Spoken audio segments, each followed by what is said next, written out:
Hello बच्चों, स्वागत है आपका अपने ही यूट्यूब चैनल लकी मैथ्स में। बच्चों, जैसे कि आप सभी को पता है कि मैं आपको इस चैनल पर क्लास 10th का मैथ्स पढ़ा रहा हूँ, सीबीएसई क्लास 10th का।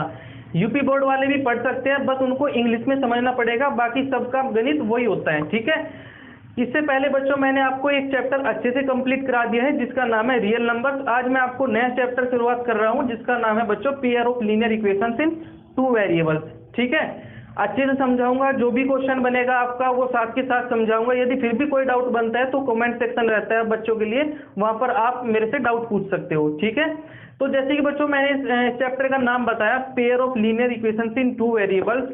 इस सबसे पहले इसमें हमें जानना होता है कि लीनियर इक्वेशंस इन वन वेरिएबल क्या होता है, फिर हम जानेंगे कि लीनियर इक्वेशंस इन टू वेरिएबल्स क्या होता है, फिर हम पढ़ेंगे pair of linear equations in two variables क्या होता है। तो सबसे पहले बात करते हैं बच्चों लीनियर इक्वेशंस की।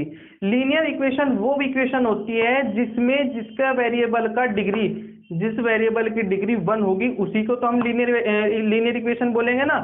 ठीक है, यानी कि ऐसी इक्वेशन जिसकी वेरिएबल की डिग्री 1 होगी उसको हम क्या बोलेंगे, लीनियर इक्वेशन। यदि बच्चों उसकी डिग्री 2 होती है उसको हम बोलते हैं क्वाड्रेटिक इक्वेशन। जिसकी डिग्री बच्चों 3 होती है उसको हम बोलते हैं क्यूबिक इक्वेशन या क्यूबिक पोलिनोमियल। लेकिन हम आज की क्लास में हम अपने चैप्टर में लीनियर इक्वेशंस के बारे में पढ़ेंगे जिसकी डिग्री 1 होगी। ठीक है, अब बात करते हैं linear equation in one variable.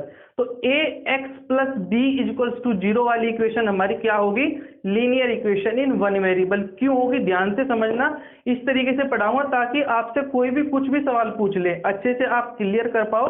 ठीक है, अभी यहाँ पर आपके पेपर नहीं है, आपके पेपर अगले साल है, तो अच्छी तरीके से कॉन्सेप्ट को पढ़ो। अभी जल्दबाजी मत करना मेरे भाई, कभी कहीं यूट्यूब चैनल पर, दूसरे यूट्यूब चैनल पर ट्रिक्स सीखने को मिल रही हो इसी चैप्टर की, तो वहां पर मत जाना। कॉन्सेप्ट समझो, जो भी क्वेश्चन आएगा सारा हो जाएगा। 3 घंटे का हमें टाइम मिलता है अपना बोर्ड एग्जाम में करने का। और हाँ, ये मत समझना कि हमारे पिछले 2 साल के जो पेपर कैंसिल हो रहे हैं इस बार भी हो गए, ऐसा नहीं है।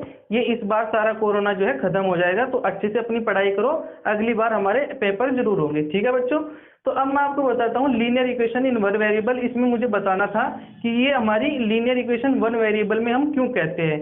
ए X plus B equals to 0 मैंने बताया कि इस तरीके की ए एक्स प्लस बी बराबर 0 मैंने आपको बताया कि इस तरीके की इक्वेशन हमारी लीनियर इक्वेशन कहलाती है वन वेरिएबल में। क्यों कहलाती है वो भी मैंने बताया, क्योंकि इसकी वेरिएबल की जो डिग्री होगी, आप पावर कह सकते हो, वो 1 है, तो इसलिए ये जो है लीनियर इक्वेशन बन जाएगी वन वेरिएबल में। क्यों बनेगी वन वेरिएबल में, क्योंकि यहाँ पर वेरिएबल ही एक्स है। ठीक है, अब बात करते हैं 2 वेरिएबल की। अब इसमें एक और वेरिएबल आ जाएगा, कोई नई बातें तो मैं बता नहीं रहा हूं आपको। ठीक है, अच्छे से समझो। 2 वेरिएबल में क्या होगा, A X plus B Y plus C, यानी कि एक्स भी एक वेरिएबल है और वाई भी एक वेरिएबल है। कहने को कितने हो गए वेरिएबल, 2 वेरिएबल। एक्स का कोफिशिएंट ए हो गया और वाई का कोफिशिएंट बी हो गया। मुझे पता है आप बच्चों की समझ में ऐसे नहीं आ रहा होगा, तो एक बार इसको अच्छे से समझ लो भाई। Linear equation in one variable क्या होगा, ए एक्स प्लस बी मेरे भाई, कुछ इस तरीके से। ठीक है, एग्जाम्पल से समझो। अब बात करते हैं लीनियर इक्वेशन इन 2 वेरिएबल की। तो 2 वेरिएबल में किस तरीके से हो गए, ए एक्स प्लस बी वाई मेरे भाई प्लस सी, ये हमारा कांस्टेंट है, ये हमारे तीनों के तीनों कांस्टेंट हैं, ये दोनों हमारे वेरिएबल हैं। इस तरीके से समझ लो। ठीक है, तो हमें बेसिकली इसमें इसका पढ़ना है, इस चैप्टर में हमें लीनियर इक्वेशंस इन 2 वेरिएबल है। और आगे मैंने आपको बताया था कि pair of linear equations in 2 variables के बारे में मैं आपको पढ़ाऊंगा। पेयर का मतलब होता है बच्चों जोड़ा, तो यहाँ पर हमें 2 इक्वेशन को साथ साथ करके चलना है, साथ साथ लेकर के चलना है। इस तरीके के यहाँ पर हमें क्वेश्चन मिलेंगे, यानी कि इस तरीके की ही इक्वेशन हमारी एक और मिलेगी हमें इस चैप्टर में, इस तरीके से। 18 लिख लो। ठीक है, अभी मैं आपको समझा रहा हूँ।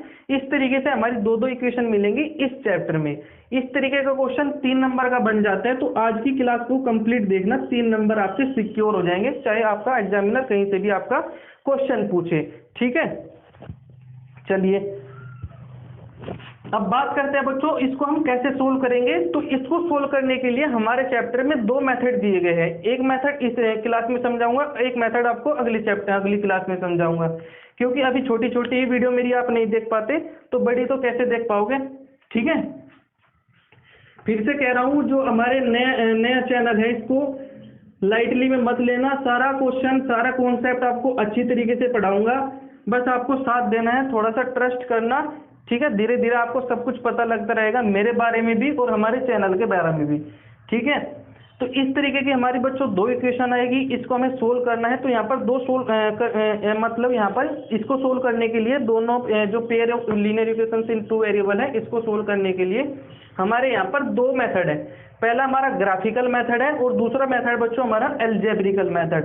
तो आज की क्लास में मैं आपको ग्राफिकल मेथड पढ़ाऊंगा और दूसरी क्लास में मैं आपको एल्जेब्रिकल मेथड पढ़ाऊंगा, ठीक है। इसके बाद में एक और क्लास होगी जो बहुत इंपॉर्टेंट क्लास होगी, उसमें से भी हमारा 2 नंबर का 3 नंबर का क्वेश्चन बन जाता है। ये आपका क्वेश्चन यानी कि हमारे यहाँ से 2-3 क्वेश्चन आते हैं, ये फिक्स रहता है कहाँ से क्वेश्चन आएंगे, ठीक है। अब मैं आपको बताता हूँ ग्राफिकल मेथड कैसे सोल्व करोगे आप, ध्यान से समझना मेरे भाई। ग्राफिकल मेथड भाई इस तरीके से हमारी इक्वेशन आएगी 5x + 4y + 8 = 0, और दूसरी इक्वेशन आएगी बच्चों 8x + वैसे ही समझा रहा हूँ कॉन्सेप्ट = 0। कॉन्सेप्ट समझना, इस तरीके की इक्वेशन, इस तरीके की इक्वेशन, ठीक है। आपको पता होगा कि इस तरीके की इक्वेशन का हमारे सॉल्यूशन आएंगे, कितने भी सॉल्यूशन आएंगे, ठीक है, बहुत सारे सॉल्यूशन आते हैं। इससे हमारा एक ग्राफ बनेगा और इससे हमारा ग्राफ बनेगा। इसका जो ग्राफ बनता है हमारा लाइन में बनता है, ध्यान रखना।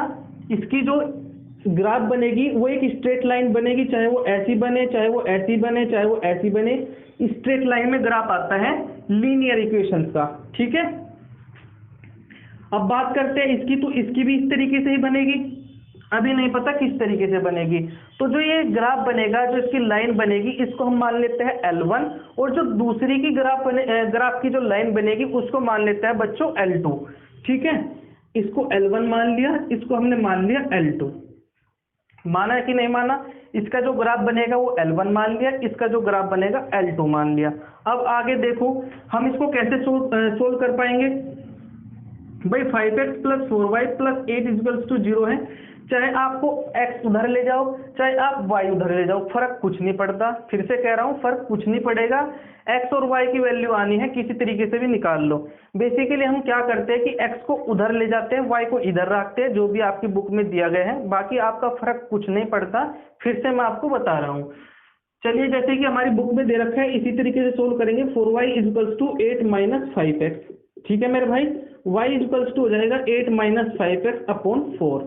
इसी तरीके से जो इसका ग्राफ बनेगा उसको हम मान लेंगे L1, जो इस तरीके से ग्राफ बनेगा उसको हम मान लेंगे L2।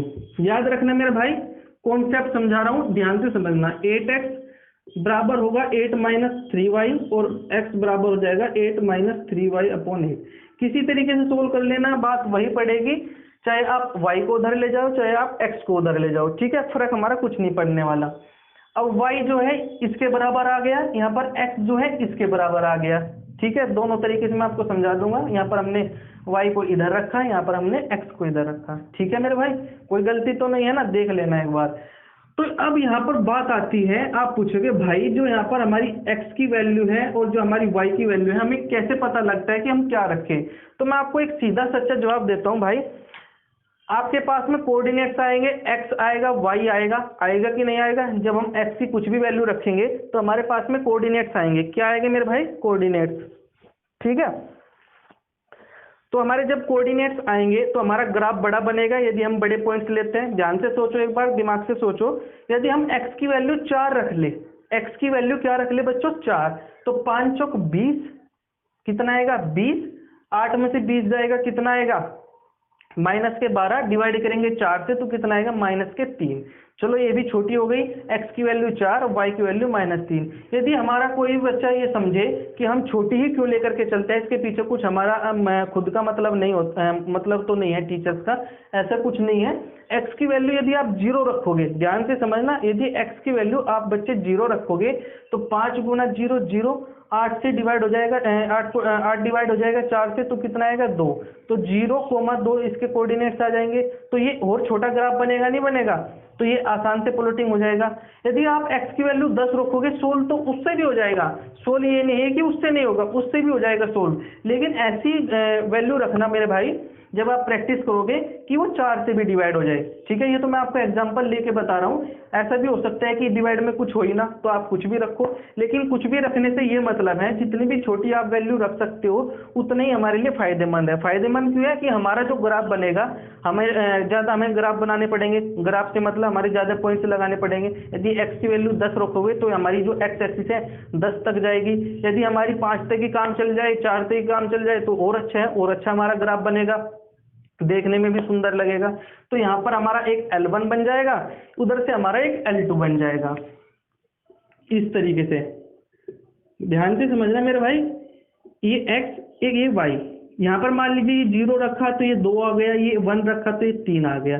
अभी मैं आपको सिंपल आपको कॉन्सेप्ट बता रहा हूँ, इससे हमारा कुछ मतलब नहीं रहा।